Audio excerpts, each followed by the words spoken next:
Alright, so today we're going to be going over the Riven versus Volibear matchup. This is going to be Volibear General Sniper. On the right hand side, this is going to be the game we're going to be reviewing. So as you can see, he goes 9-1-7, and Volibear's 0-9. So that's kind of sad considering Volibear is an early game lane bully. He's actually like one of the biggest lane bullies in the game. So I know I struggle a lot with this matchup sometimes. So we're gonna see how he manages to win this. Because you can see he's up 130 CS at 21 minutes, and that's kind of crazy. And so I'm guessing there's gonna be some ganks from Elise to help, but at the same time, I'm assuming he's going to solo kill Volibear a lot as well. So to start off, surprisingly, he does opt for the sorcery tree as well as the CDR for the rune. And you might think it would be better to go something like bone plating into Volibear, which if you're struggling a lot in this matchup, again, you can always go bone plating to kind of help you not die instantly and not get one shot. And you could also take the adaptive force if you really want to get the early game, try and win early game. But again, these are some scaling runes. He is scaling with this and scaling with this as well. Yeah. So that's basically what his setup is. And so let's just get straight into the game. Alright, so to get straight into the game, you can see right off the bat that General Sniper is going to start Longsword 3-pot, which is a more aggressive start. And one thing that we should also look at before the game starts is the jungle matchups. So we have, we obviously have Kayn and Volley against Elise and Riven. Now, until Kayn gets form, generally, I think if Volley doesn't have 6 as well, these two should be able to win the 2v2. Now, that's also highly dependent on, like, you know, lane state and whether or not top winners are winning. But I think generally, they could look to play the 2v2 top, just because if Elise cocoons somebody, they could instantly kill someone. But then again, if Volley plays it right, Volley could turn the fight. So I would say the 2v2 matchup for jungle top is pretty even. So, maybe slightly favoring Riven if they play it well, and Elise if they get a cocoon off. But yeah, so I think that's an important thing to know is the jungle matchups is pretty even and it's good for 2v2. But one thing to know is that Kayn will probably be power farming, whereas Elise will probably be looking to gank maybe mid top lane early or something like that. I mean, obviously Kayn can gank as well, but Kayn needs to power farm for his form as well as 6 because Kayn is pretty weak early. Whereas Elise on the other hand, as soon as she gets cocoon level 3, she can gank pretty well. So those are some things we should keep a lookout for here in this game. Okay, so he goes ahead and he runs straight to top lane. In your games, you should always be looking to defend your if you're not invading at least, you should always be looking to defend your jungle. Make sure that they don't invade you. So as you can see here, they're just doing classic 5-point. Okay, except Samira's kind of slacking, but besides that, it's basically just a normal 5-point you have. And so he's just checking to see. We're just checking to see if anybody's coming. Just defending it. Same thing with everyone's just defending their piece. I'm not sure if he's gonna go for the cheese level 1. I think if Volibear takes E level 1, Riven probably loses, but I could be wrong. I guess I'll have to see. Okay, so he's charging up the Q here. Maybe gonna look for a cheese all in here. Okay, Volibear is not there. So now he's trying to get information to see is Kayn starting blue buff. So you can see here, Kayn is not starting blue buff, which is good information to have because that means both junglers are going to be pathing towards top eventually. Elise probably earlier, unless Elise full clears, but I don't think she will. Okay.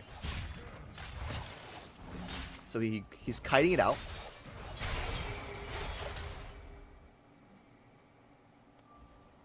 And slowly backing out. Now, I think the reason he won that there is because Volibear had W. That's an important thing to note. Since Volibear has W first...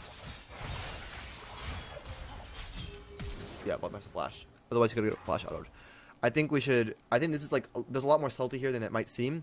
So, if we just go back 15 seconds really fast. So, as you can see, he's building up his passive stacks. So, he has full passive stacks already. Right here. You can see this. Which is why this trade goes so well. Because he already used a full 3 Qs to charge up his passive before this skirmish even starts. So now he's procs the bone plating and he starts kiting away. Now you want to kite away here because you're waiting. You want to wait for your Q CD to come up. So if you can kite away and then wait a second before you trade autos again, that's good because that means your Q will come up sooner. So he kites away. Okay, and you can see Volibear's first W went off. Correct. So now he needs to short trade this, and he doesn't want Volibear to be able to W him again. So that's why he goes, takes this, and backs off. He doesn't want if Volibear W's him again, it will be a losing trade. So he goes ahead and backs off. Okay, now that Volibear's mark is gone on him, so Volibear's first W mark is gone on him, and his Q is back up. So now he's able to go back in and trade again. So boom, easily wins that trade. Now Volibear's down in flash. He still has 2 health pots left. I'm assuming he's going to stay here and just heal up with health pots. Could be wrong. Volibear's going to have to burn TP as well, so he has TP advantage. He also has XP advantage because Volibear missed the first 3 minions. So already, this lane's already kind of... Volibear's kind of getting stomped already in this lane, and we're only 2 minutes in the game. This is why it's very important to start playing the game from, like, as soon as you load in, not from 1:30 when the minions get to your turret. Because the game starts way before that. Okay, so he sees so Elise is padding towards top side, Kane's padding towards top side. Pretty generic stuff. We know this already because they both started bot side and they're both full clearing. He's just slow pushing it. You know, if Volibear tries to farm any of these minions, he's going to short trade them. He opts to take W second. So if Volibear does go for a trade here, he will get obliterated. He'll just get QW, you know, hold on yards. Just getting some slow push in here. I'm assuming he's going to try to slow push wave 4 and look for a recall maybe. I could be wrong, but that's what I would do at least. So Volibear goes for the E second. He's just zoning him off all the CS he can. Okay, misses that one, unfortunately. EWs for some reason.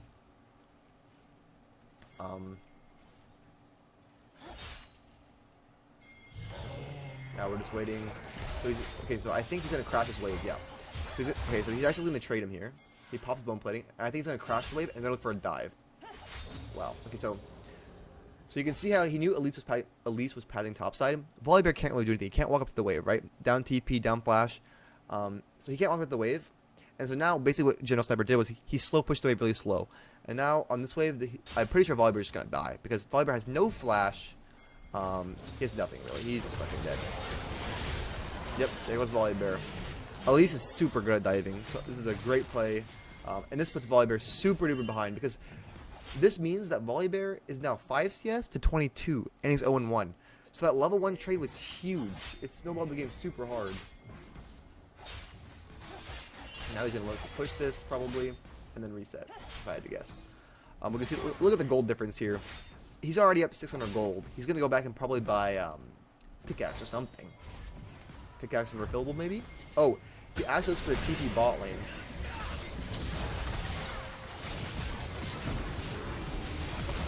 And he does manage to get one.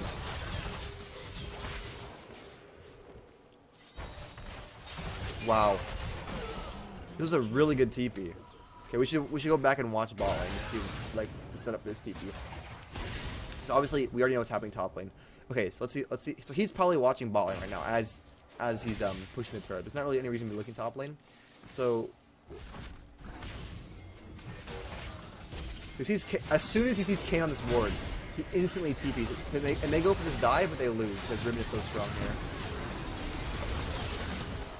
And now, this TP might have looked int, but the reason that this TP was actually ended up being good is because these 3 champs are really weak early. I mean, Ezreal, Tarek is actually decently strong, but Ezreal and Kayn, especially Kayn is really weak early. And Rel was pretty strong with that engage, so he actually managed to pick up all 3 here for that. It was a really good TP by General Sniper here. So now he's probably going to be looking to pick up the pickaxe, maybe the spike whip. No, he actually goes for he actually goes for a lot of CDR, which is interesting. At this point in the game, he has what? So he's level 4, and he has 20 from these items, plus the 8 from his runes. So he already has 28 CDR, which is quite a bit. Yeah, it's a pretty crazy amount of CDR at level 4. Comes back to lane. I'm assuming he's going to try to want to freeze this here. I don't think Volibear can really contest him. Yes, so look, he's going to let it. Yeah, he's going to freeze it, I think. Drags the wave to the side and freezes it. Now look at Volibear. Volibear cannot play the game. If Volibear walks into the wave here, he will get obliterated. It won't even be close. I mean, look at the item difference. He has a claw to Warhammer and Kill Gem. Okay, so I think he kind of messed up this freeze. He dragged it too close to the turret, so the melee minions went into the turret range. So what he actually should have done is, if he wanted to keep the freeze, is maybe tank the minions a little more and keep the wave in a spot more towards the enemy turret. But here's the thing: he sees at least his top player now, and he's also level 6. So guess what's gonna happen again? Guess what's about to happen to Volibear? As soon as Volibear's about to get yet another wave, he's gonna die. They're gonna dive him. Poor guy. This poor lad. Oh, guess not. Kane. He's gonna proxy it. Now, proxying the situation is very strong because if Kane comes, I'm pretty sure he can just 1v2 then, right? He's level 6, but no one's level 6 yet. Way ahead in gold. So he proxies. Okay, now the reason that proxying is so good here is because now he can go invade the jungler, obviously. Okay, but unfortunately, Kane already did camps, and I mean he didn't know this, but Kane already did camps and is one. I guess you could say he could have suspected it because of Elise saw Kane topside just a little while ago. But yeah, unfortunately, I mean, if Kane was doing Gromp, he would have probably died there, or he could have stolen the Gromp or something. He's just putting pressure. That's all he's doing. Okay, I can see the top lane island kind of coming in right now. His team's also winning bot now because of that TP. So you can see how, like, bot lane is now popping off thanks to his early TP. Because instead of his bot lane dying, he got them 3 kills. So, I mean, he basically single-handedly snowballed the bot lane. And as well as won his lane by level 1 winning. So he actually is just hard smurfing this game. He's solo 1 bot lane and he's solo 1 top lane by himself at this point in the game. Like, 7 minutes into this game, he's already basically hard carried to win the game for his team. Along with Elise. Elise did help with that dive. That was very good help by Elise. So I'll give him that. So you can see he's just pulling the wave back here. Now, because his team is winning, it's 0-8. There's no reason he has to be shoving waves and ping-ponging them back and forth, right? If you're winning, if your team is winning and you're like scaling, just freeze the wave. They can't do anything. You're just gonna starve them out of XP and gold. There's no reason to force anything here. And one thing he might like to do is invade the jungler soon, because as you can see, all of Kane's camps are coming up.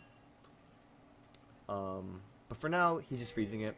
Volibear is really sad. It's 27 CS to 68, and Volibear's an early game lane bully. That's kind of depressing for him.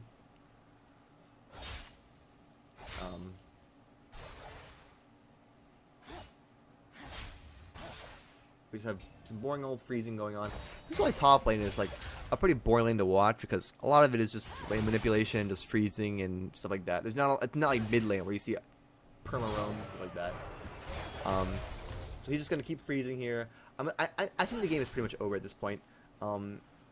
Like their team is Elise is 3-0, Samir is 3-0. Volibear is not a champion. He's just gonna get destroyed the rest of the game. He's not gonna be able to play. So I think from here it's like the game is pretty much over. Like at this point, unfortunately for the blue team, and so I think it's almost safe to stop watching the game at this point, because like as long as the red team plays just like decently well, basically what's gonna happen is they're just gonna end up winning the game off of like scaling and just starving the enemy. And also like Samir is scaling. Okay, they need to shut down bot lane, but Samir's just gonna scale. Him with Trist. Riven's up 52 CS. It's not close. Elise is coming top for another kill. And Volibear may or may not die here.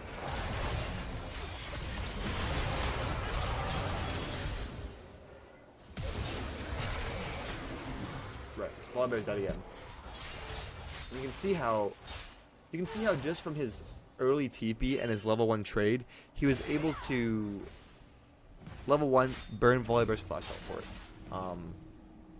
Level like 3, get a big dive off with Elise. Now Volibear's got 4 CS when Genocide was 22. And then right after that, he TP's bot lane, gets a mirror triple kill. Now, I mean, the game is pretty much over. Volibear can't play the game. He's down all sums. He's down a ton of XP and CS. And the bot lane is now your bot lane is now 3-0 over the enemy bot lane. So you can see how he just basically won the game for his team. And Triss is also doing well. He's solo killing Fizz. So I think like at this point it's pretty much safe to stop watching. I don't think much interesting will happen because as we know, Riven outscales Volibear. We can go ahead and skim through, but I mean I'm guessing. So even you can see how it's weird because even at this stage in the game, he has a lot of gold to spend right here. So what an important thing that you do is if you're sitting on a lot of gold, don't take don't try to fight them or all in them because you'll just end up losing. Like you can see how he's up 2.5k gold right now, but he's not fighting Volibear because Volibear he has that much gold sitting in his pocket, so he won't be able to win until he backs. I mean, if Volibear walks in the turret, he will win, but he needs to be careful here. Volibear could possibly dive him if Volibear uses ult. Oh no, Volibear doesn't have ult, my bad. Okay, you can see how badly Volibear is actually beating him because he has so much gold in the bank. So I'm guessing he's going to TP back here. Elise is probably going to kill him. Okay, never mind. He's not even going to TP back. Elise is just going to come and kill him. Ooh, Elise uses different kill, unfortunately. Well, it looks like Volibear is still dead though.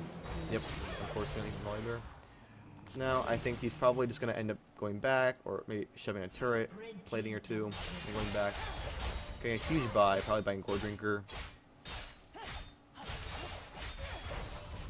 So you can see what he buys here. He has 3.2k gold. Oh my god, he's got so much gold in the bank. Okay, he starts to buy his Gore Drinker from Kindle Gem. And he buys a long sword and boots. We just going to do this. I think the game is pretty much done though. Nothing really the blue team can do here. You can see how that trade was not even close. Like he's just kind of face mashing into him at this point. He knows Kane's there, playing it very smart. One thing you don't want to do in your head is don't give your shutdowns. If you know that if you don't know where the jungler is or you know he's like near you, don't risk it. Don't risk 2v1ing. Don't risk, if you don't know where the jungler is, even if you like think you can kill the enemy top laner, but you don't know where the jungler is, it's not worth it if you're 4-0 because if you lose the shutdown, you're bringing the enemy back in the game for no reason. Just just play safe. Don't do anything stupid. Might look to TP bot lane right now. He's probably looking at bot lane right now. Might not be salvageable though. You can see how Volibear is not going bot lane because he literally cannot play the game top. Okay, so you can see how Riven is going to go for his teleport. It's kind of scuffed actually. He might not be able to get anything here. Kind of a bad TP, I think. I think Fizz is going to die no matter what. So I'm not sure his TP is really necessary. But okay, I stand corrected. The blue team tries to run into them for some reason. Even though Fizz is dead. Now the game. Okay, now the game is for sure over. There's no way. They're down 8k gold. There's no way. There aren't, unless the red team like throws a Baron play and like gets ace things like that somehow. The game's over. They're not coming back. So I think the important takeaways from this game are Volibear is beatable early. I think if he took E level 1 though, it would have been a much closer trade. One thing to take into consideration. Also, if you do want to all-in Volibear level 1, make sure you cut out you trade him with your Qs. Then make sure you can't W twice. If he Ws you twice, you will lose. You won't win. That's the important thing. And then also setting up, your laner for dives, obviously, and then looking to TB bot. Those are the key takeaways because he actually basically won bot and top by himself with teleport and by trading well through Volibear. So that's it for this. That's pretty much it for this VOD review. I think it was pretty. It's kind of a one-sided stomp. I'll try to pick games that maybe aren't so one-sided. If there's anything I missed or anything that you think that's different, or if anybody knows if Riven wins level 1 if Volibear takes E, I would love to know. Maybe I should try that in practice tool. Yeah, so that's all I have for today. Thanks for tuning in this time, and catch you next time.